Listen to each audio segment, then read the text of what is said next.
Hey guys, Gravity here. What's going on? Welcome back to another episode of Marvel Contest of Champions.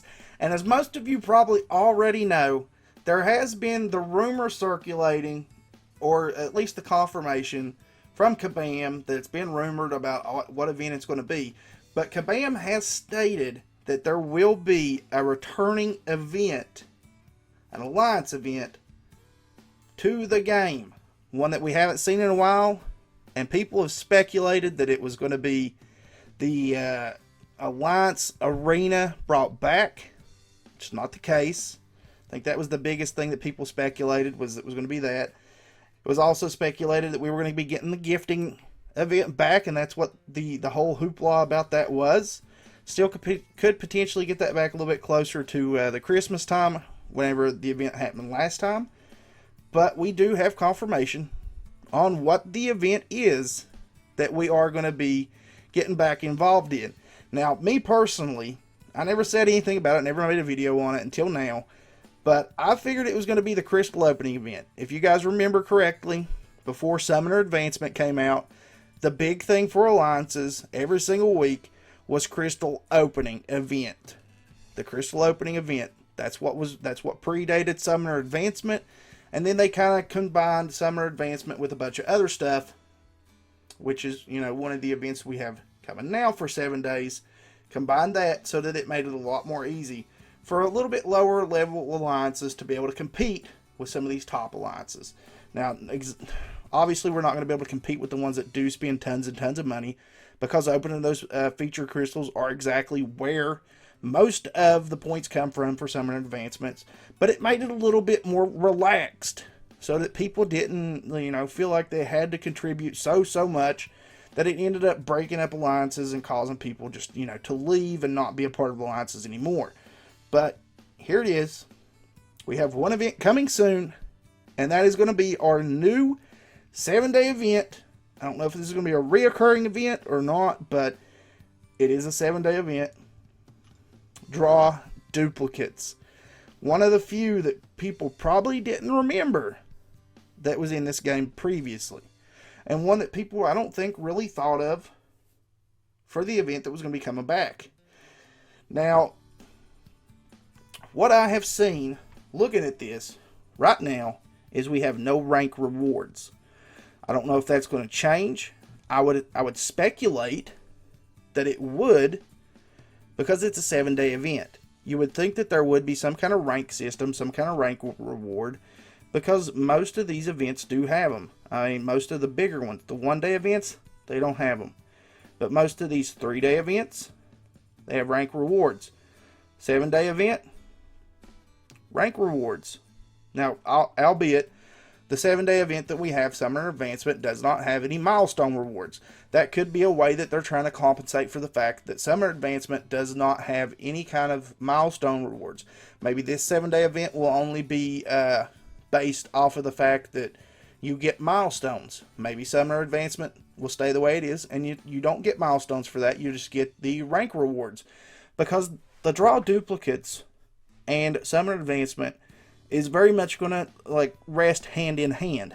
Those that do really well in Summer Advancement would do really well in draw duplicates as well. So I could see that being one feasible case that we have going here. But let's take a look at what the rewards are.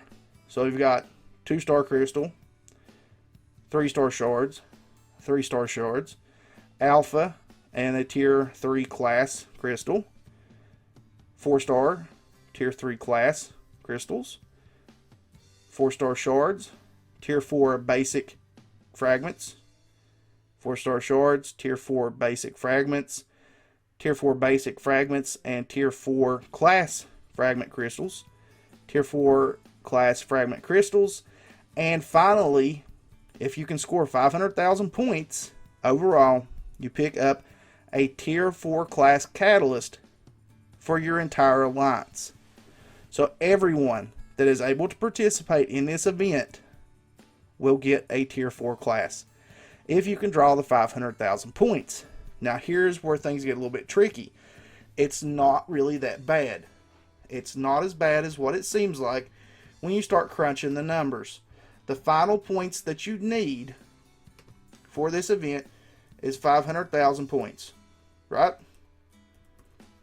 Total, 500,000 points total between all 30 members. So each member needs to come up with 16,667 points.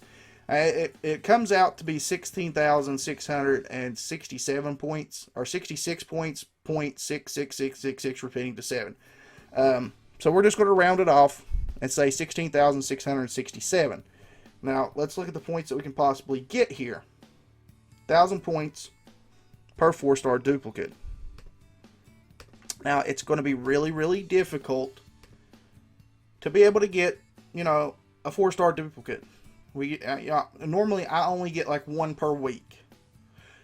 But for the people that do spend a lot of money opening crystals up, that's 16, we'll roughly call it 17 4-stars in a week. That's a lot, but there are other methods of being able to get it, Let's take a look at if we only got, let's say 3 stars, right? So 3 stars are worth 100 points. It's 167 3 stars. That's going to be a little bit more difficult. Well, I mean, the further down that we range, the harder it's going to be. 2 stars, I don't even want to think, because really, that is absolutely awful. 10 points for a 2-star. The point system in this is very kind of flawed, based on the dependence of who's going to be spending money. Because obviously 1 stars, the only place you're going to be getting 1 stars from is from collecting your daily crystals. That obviously appeals to people that aren't going to spend it all. 5 points. That's literally nothing in the grand scheme of what people need to put up. 2-star duplicates. Another instance where it's going to play to the fact of free-to-play players.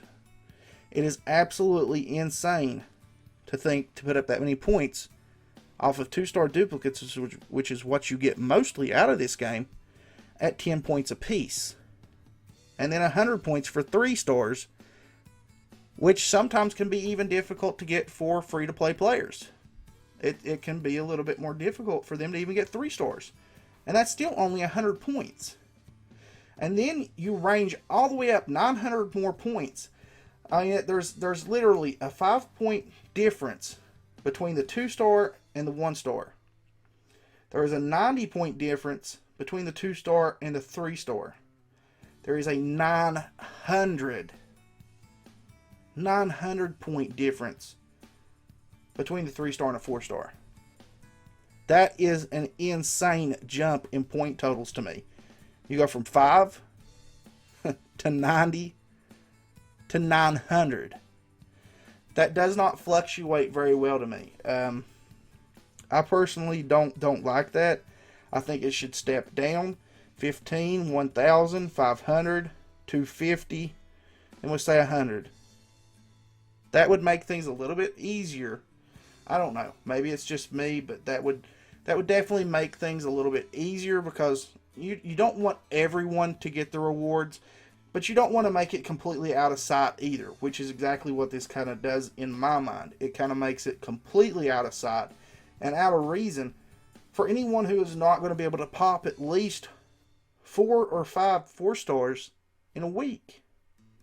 At least 4 or 5 4-stars.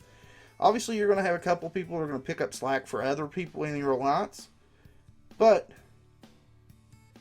it's a little bit astronomical to think about from the perspective of the points. That the range just goes from such a lax position into such an extreme when it comes to the 4 and the 5 stars. So I don't know.